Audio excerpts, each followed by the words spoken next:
Samajwadi party केंद्रीय कार्यालय आजमगढ़ में आदरणीय हरिप्रसाद दुबे जी के नेतृत्व में जनरल सेक्रेटरी हैं, काफ़ी लंबे समय से हैं। उनकी कर्मठता और इस उम्र में भी उनकी जवानी को देख सकते हैं आप। उन्होंने इतनी कर्मठता के साथ सिर्फ कार्यक्रम का शुरुआत नहीं किया, संकल्प नहीं लिया, जबकि उनके जिला के प्रमुख जो हैं आदरणीय हवलदार यादव जिला अध्यक्ष जी, जब घर का मुखिया ही ना हो उस हालात में सेक्रेटरी को अपनी भूमिका निभानी है इस उम्र में, और इतने बड़े कार्यक्रम को सुनियोजित करना हो वो भी अचानक। आदरणीय आलम बदी जी के सहयोग से, उनके नेतृत्व में आदरणीय नंद किशोर यादव जी जो सामने दिख रहे हैं आपको, इनके नेतृत्व में, इन सब के सहयोग से आदरणीय हरिप्रसाद दुबे जी ने बतौर सेक्रेटरी जिस कर्मठता का परिचय दिया और कार्यक्रम को पूरी तरह से सफल और संपन्न कराया, यह पूरे बड़े ही गर्व का विषय है।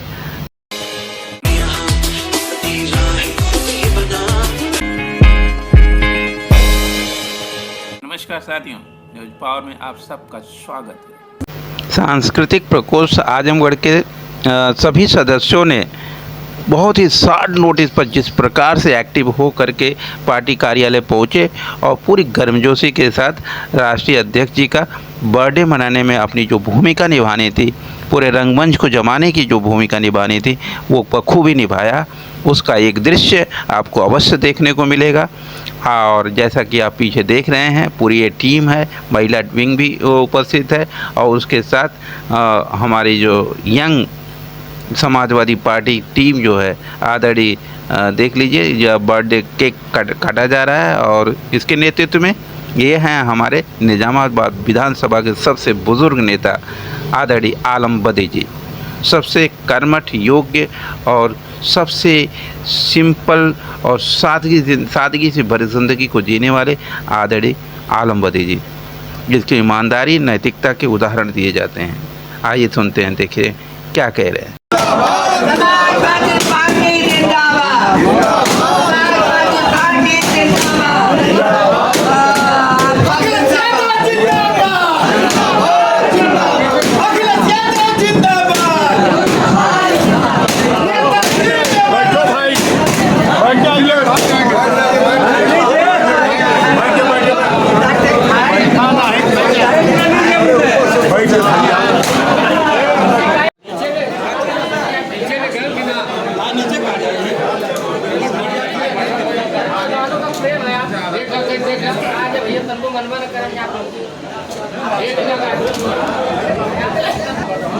चले जाओ पार्क में।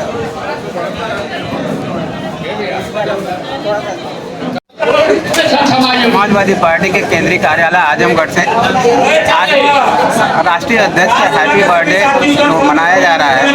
सर, आप अपना थोड़ा परिचय दें और हमारे राष्ट्रीय अध्यक्ष का जो बर्थडे मनाया जा रहा है इसका क्या आपको बहुत बहुत धन्यवाद। हम प्रकाश राज, मेरा पार्टी के बतौर उपाध्यक्ष उपस्थिति में आज अध्यक्षता का काम कर रहे हैं। तो आप ये जो हम बर्थडे मना रहे हैं, इस बर्थडे का क्या मतलब क्या संदेश देना चाह रहे हैं? इस बर्थडे के साथ आप 2024 तो आप जीत चुके हैं, तो आदरणीय अध्यक्ष जी का जो बर्थडे है उसका 2027 के लिए क्या मायने रखता है आप सबके लिए? क्या संदेश इस बर्थडे के माध्यम से देना चाहिए? अब आप देख ही रहे हैं, आप मीडिया के साथी लोग हैं, 2027 का संदेश जनता ने 2024 के ही माध्यम से दे दिया है। और हम सभी समाजवादी आज अपने नेता के जन्मदिन मनाते हुए, खुशी को मनाते हुए, दीर्घायु की कामना को करते हुए 2027 में देश के मुखिया रूप में उन्हें देखना चाहते हैं, और जिसको जनता ने भी मन बना लिया है, उस कुर्सी पर बैठा कर प्रदेश को बढ़िया से चलाने का काम करेंगे, जो सबके हित में काम करेंगे। Thank you so much sir. आप भी सर पूर्व मंत्री रहे हैं, और आप देखिए मुद्दा अभी कुछ देर पहले उठाया भी था कि हमारा 2027 पंजाब मिशन होना चाहिए। तो अभी एक बार हमें जिस तरह 2024 के मिशन में पार्टी के सभी कार्यकर्ताओं ने, संगठन के सभी लोगों ने मिल के काम किया है और आजमगढ़ से दोनों लोकसभा, पूर्वांचल की सभी लोकसभा और प्रदेश में नंबर 1 पर 37 लोकसभा जीतकर समाजवादी पार्टी माननीय राष्ट्रीय अध्यक्ष के हाथों को मजबूत किया। उसी तरह 2027 के लिए आज सभी कार्यकर्ताओं ने संकल्प लिया है कि हम सभी लोग अभी से अपने अपने बूथों पर गाँव में काम करेंगे और 2027 में समाजवादी पार्टी के राष्ट्रीय अध्यक्ष आदरणीय अखिलेश यादव जी को उत्तर प्रदेश का मुख्यमंत्री बनाकर गरीबों, नौजवानों, किसानों सबके हक अधिकार दिलाने का काम करेंगे। Thank you so much sir. ये हमारे पूर्व मंत्री राम दुलार जी, पूरा नाम बताएं। हाँ, पूर्व मंत्री राम दुलार राय। ये हमारे जो है पूर्व राज्यसभा सांसद आनंद किशोर यादव जी। सर, आप जो इस बर्थडे को और 2027 को, 2024 की बम्पर जीत को किस तरह से देखते हैं? आज हमारे राष्ट्रीय अध्यक्ष जी का जन्मदिन है। मैं उनको उनके जन्मदिन पर बधाई देता हूँ और इसके साथ ही हमारे राष्ट्रीय अध्यक्ष जी समाजवादी संसदीय दल के नेता चुने गए, उसके लिए भी मैं उनको बधाई देता हूँ। आप लोगों ने देखा ही है कि जो 2024 का चुनाव हुआ उसमें समाजवादी पार्टी ने इतना शानदार प्रदर्शन किया। अगर शासन प्रशासन थोड़ी बेईमानी नहीं किया होता तो समाजवादी पार्टी के सीटों की संख्या 50 से ऊपर हुई। बिल्कुल 50 से 65 हो सकती थी। 50 से लेके 65 हो सकती है। तो यह जीत जो हुई है हमारे संगठन, हमारे कार्यकर्ताओं और पीडीए का और जो राष्ट्रीय अध्यक्ष जी ने नारा दिया था पीडीए, उसके बल पे हुई है। और जिस बात की आपने चर्चा किया है 2027 की, हम पुनः 2027 में पीडीए के बदौलत, अपने पार्टी के बदौलत और संगठन और कार्यकर्ताओं के बल पे 2027 में उत्तर प्रदेश में सरकार बनाने का काम करेंगे। Thank you so much sir. ये था विचार आदरणीय राष्ट्रीय अध्यक्ष के जन्मदिन को जो पूरी गर्मजोशी के साथ पूरी पार्टी जिला कार्यालय पर मना रही है। महिला विंग भी यहाँ पर उपस्थित है, युवाओं की पूरी विंग है यहाँ पर। और ये है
कार्यक्रम बहुत शानदार हो जाएगा और निश्चित रूप से आदरणीय मुझे कि आपको बहुत बहुत बधाई और आनंद साहब को बहुत बहुत बधाई कि जिस तरह की मंशा आप लोगों की थी उस तरह का कार्यक्रम आज अखिलेश जी के जन्म दिवस को हुआ। आदरणीय वर्मा जी बैठे हुए हैं, अपोलिया से आए हैं, आदरणीय राजेश जी, मित्रों जहाँ तक राष्ट्रीय अध्यक्ष जी का सवाल है, हम सभी लोग जानते हैं तुमने क्यों ये एहसास था कि मैं चिंतित हूँ?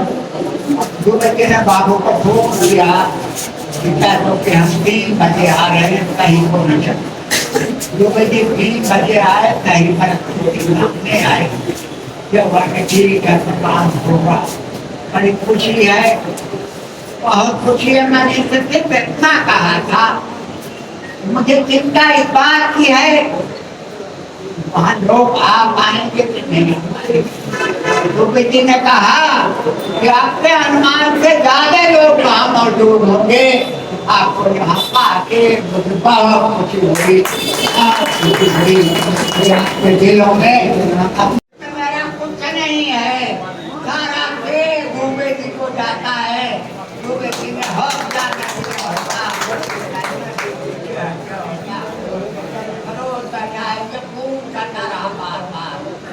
काम होगा, हम साथ में हैं। अरे नेताजी घर धगारी दाया अरे हरी खुशियां बना के अरे ललनाया जगा में भगली भगनवा भवनवा भागी जागल हो ललनाया जगा में भगली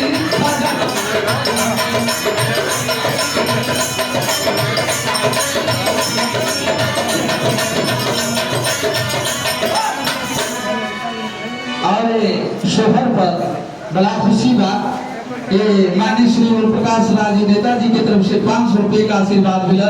10 राष्ट्र कड़ी है गुरु जी का हम जब सोचल कर गुरु लेकिन कहना बाबा अरे जुगा जुगा जिया तोरी लाला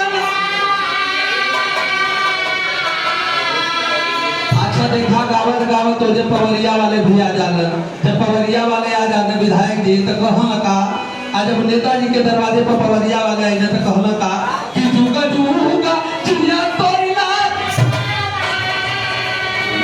अरे हरि भवनवा के भागी अरे ललना धरती का हरिया बलैया भवनवा का भागी जागल हो ललना धरती का हरिया।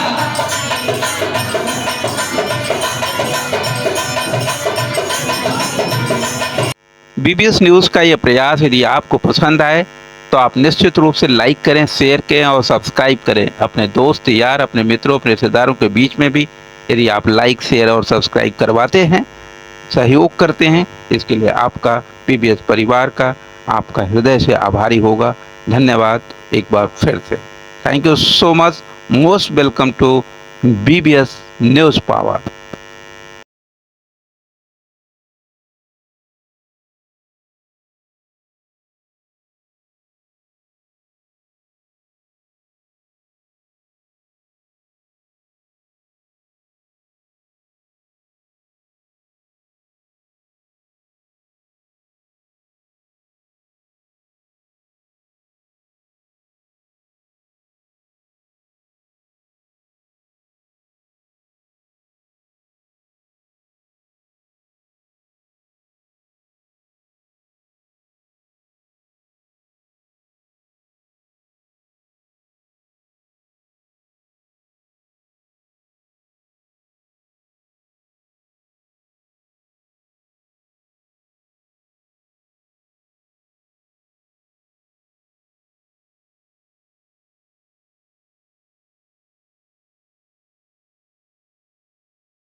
पचहत्तर साल की आज़ादी, हजारों वर्ष की गुलामी का दर्द झेलने के बावजूद भी एक स्वस्थ लोकतांत्रिक परंपरा में हम अपने सांसदों को इतना संस्कारित नहीं कर पाए कि हुटिंग का क्या मतलब होता है जब सदस्य अपनी सदस्यता लेने जा रहे होते हैं।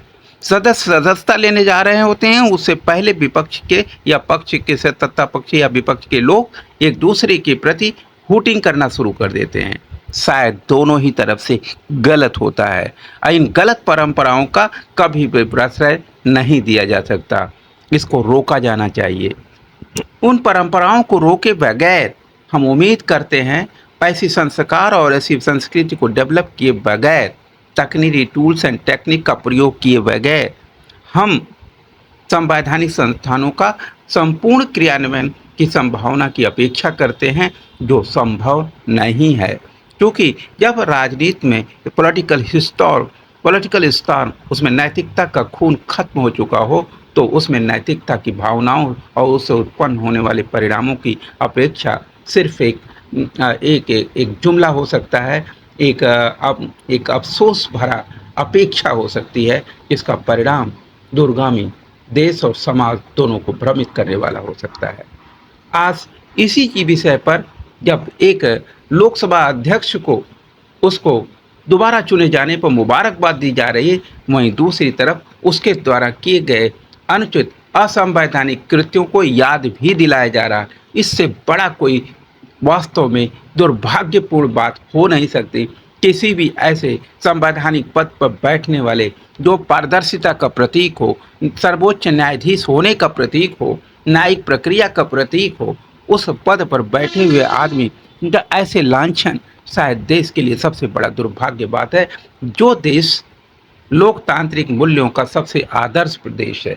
अब आप वहीं दूसरी तरफ दृश्य देखिए, एक प्रदेश का मुख्यमंत्री नीतीश जी, जो देश का प्रधानमंत्री होने के लिए इंडिया जैसे गठबंधन का गठबंधन करता है और अपने आप को संयोजक बनाने के नाम पर गठबंधन को छोड़ करके फिर वहीं पर चला जाता है जहां पर उसने अपने नारकीय जीवन की शुरुआत का उद्घोष किया।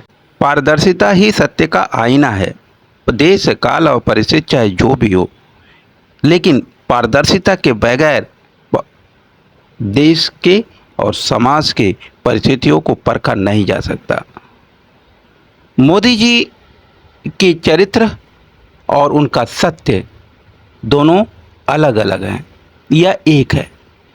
समझने का विषय है, विचार करने का विषय है। आप विचार करें, यदि आप हमारी पत्रकारिता की पारदर्शिता से सहमत हैं, देश और हित में जो सत्य है उस सत्य को बोलना ही पारदर्शिता का पैमाना है, यदि वह बात आपके सहमति से मैच करती है तो निश्चित रूप से आप हमारे वीडियोस को लाइक करें, शेयर करें और चैनल को सब्सक्राइब अवश्य करें।